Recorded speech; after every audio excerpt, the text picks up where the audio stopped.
Hello అండి, నమస్తే. I'm doctor Usha. నేను ఈరోజు మీతో ఇర్రెగ్యులర్ పీరియడ్స్ వల్ల వచ్చిన ప్రాబ్లం, దానివల్ల ఇన్ఫర్టిలిటీ ప్రాబ్లం వస్తాయా అనేది మీకు ఎక్స్ప్లెయిన్ చేస్తాను. I'm doctor Usha from 49 fertility centre, Kukatpally branch. So యూజువల్గా ఒక లేడీకే మెచ్యూర్ అయిపోయిన తర్వాత ఫస్ట్ 2 years అనేది సైకిల్ రెగ్యులర్గా రావన్నమాట.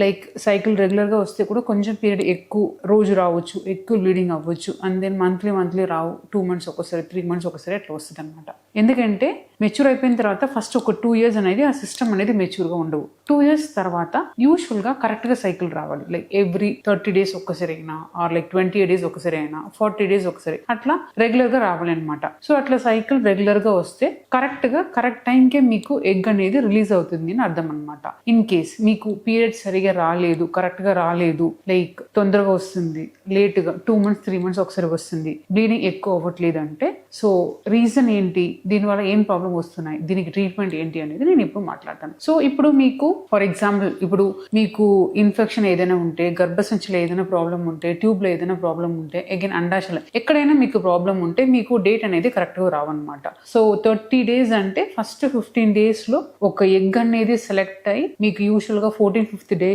రిలీజ్ అవుతుంది. అండ్ దెన్ రిలీజ్ అయిపోయిన తర్వాత కొన్ని చేంజెస్ జరిగి ఆల్మోస్ట్ రిలీజ్ అయ్యి 15 days తర్వాత మీకు డేట్ వస్తుంది అనమాట. ఇన్ కేస్ మీకు కరెక్ట్ టైంకే మీకు ఎగ్ అనేది సైజ్ పెరిగి రిలీజ్ అవ్వలేదు అనుకోండి, మీకు డేట్ అనేది దాటి వస్తుంది. లైక్ 35 days 40 days అలా వస్తుంది. సో దీనికి రీజన్ ఏంటి?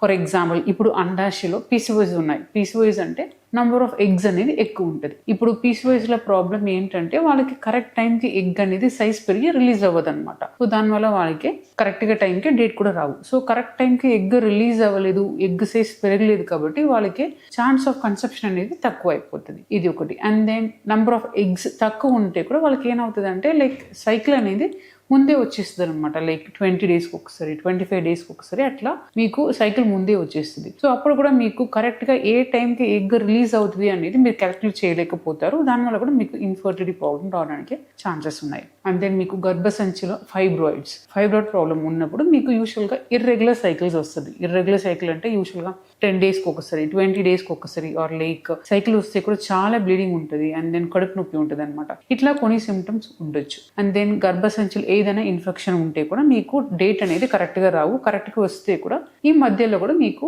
డేట్ కనిపించడానికి ఛాన్సెస్ ఉన్నాయన్నమాట. అండ్ దెన్ ఎండోమెట్రియల్ పాలిప్ అంటాము. అట్లాంటి పాలిప్ గర్భసంచి లోపల పొర అంటాం అనమాట. సో ఆ పాలిప్ ఉంటే కూడా మీకు ఏమవుతుందంటే మీకు కరెక్ట్ టైంకి డేట్ వస్తుంది. బట్ ఇన్ బిట్వీన్ కూడా మీకు బ్లీడింగ్, ఇంటర్మెన్స్ట్రల్ బ్లీడింగ్ అంటాం. ఇన్ బిట్వీన్ కూడా మీకు బ్లీడింగ్ రావడానికి ఛాన్సెస్ ఉన్నాయి. అట్లా there are so many reasons, చాలా రీజన్స్ ఉన్నాయన్నమాట లైక్ ఇర్రెగ్యులర్ పీరియడ్స్ కి. సో ఇట్లాంటి ఇర్రెగ్యులర్ పీరియడ్స్ ఉంటే ఇట్ మీన్స్ మీరు కరెక్ట్గా ఓవులేట్ అవ్వట్లేదు. సో మీకు ఫర్టిలిటీ ఛాన్సెస్, ప్రెగ్నెన్సీ ఛాన్సెస్ అనేది తక్కువ ఉంటుంది అనమాట. సో దీనికి సొల్యూషన్ ఏంటి అంటే లైక్ మీరు ఫస్ట్ ఒక ఫర్టిలిటీ కన్సల్టెంట్, ఫర్ ఎగ్జాంపుల్ ఇప్పుడు మీకు పిల్లలు కావాలని అనుకుంటున్నారు, మీకు ఇర్రెగ్యులర్ సైకిల్ ఉంది అనుకోండి, ఫస్ట్ మీరు ఒక ఫర్టిలిటీ కన్సల్టెంట్ ని అప్రోచ్ అవ్వాలి. అప్రోచ్ అయ్యి ప్రాబ్లం ఏంటి అనేది మీరు తెలుసుకోవాలి. లైక్ స్కాన్ చేసుకుని గర్భసంచి ఎలా ఉంది, ట్యూబ్స్ ఎలా ఉంది, లైక్ ట్యూబ్ ఓపెన్ ఉందని కూడా చూసుకోవాలి. అండ్ దెన్ అండాశయం ఎలా ఉంది అదన్నీ చూసుకోవాలి అనమాట. అండ్ దెన్ మీకు ఏదైనా సిమ్టమ్స్ ఉన్నాయా, infection symptoms like white discharge, pain abdomen, అట్లా ఏదైనా కంప్లైంట్స్ ఉంటే మీకు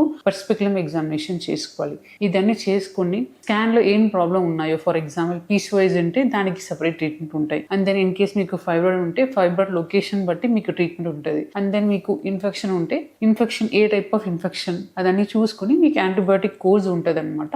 సో యూజువల్లీ ఆ యాంటీబయాటిక్ కోర్స్ అనేది మీరు ఫినిష్ చేసుకోవాలి. అండ్ దెన్ యూజువల్ గా పార్ట్నర్ లైక్ మేల్ పార్ట్నర్ కూడా ఇన్ కేస్ ఫీమేల్ పార్ట్నర్ కి ఇన్ఫెక్షన్ ఉంటే మేల్ పార్ట్నర్ కూడా ఒక కోర్స్ ఆఫ్ యాంటీబయోటిక్ ఇవ్వడం ఇట్స్ గుడ్ అనమాట. సో ఇట్లా డిఫరెంట్ రీజన్స్ బట్టి మనం ట్రీట్మెంట్ అనేది తీసుకోవాలన్నమాట. సో యూజువల్గా ట్రీట్మెంట్ తీసుకుంటే కొన్ని problems like fibroid uterus, infection, and then PCOS ఇదన్నీ కొంచెం సివియారిటీ తగ్గడానికి ఛాన్సెస్ ఉన్నాయి. దాని తర్వాత మీకు సైకిల్ రెగ్యులర్గా రావడానికి ఛాన్సెస్ ఉన్నాయి. అండ్ దెన్ మీకు 1 cycle రెగ్యులర్గా వస్తే మీరు ట్రాకింగ్ లైక్ ఓవులేషన్ ఎప్పుడు ఎగ్ అనేది రిలీజ్ అవుతుంది అని చూసుకుని ట్రాక్ చేసుకుని మీరు న్యాచురల్గా ట్రై చేయొచ్చు. కన్సెప్షన్ కూడా ఛాన్సెస్ ఎక్కువ అనమాట. సో ఇదే నేను మీతో డిస్కస్ చేయాలని అనుకున్నాను. Still if you have any doubt approaches, ఇప్పుడు దగ్గర ఉన్న 49 ఫర్టిలిటీ సెంటర్ని అప్రోచ్ అవ్వచ్చు. You can ask your doubts. We're here to explain you everything. And then still you are hesitating to come to hospital అంటే మీ comment box లో మీ questions ని అడగండి. I'll try to answer the questions.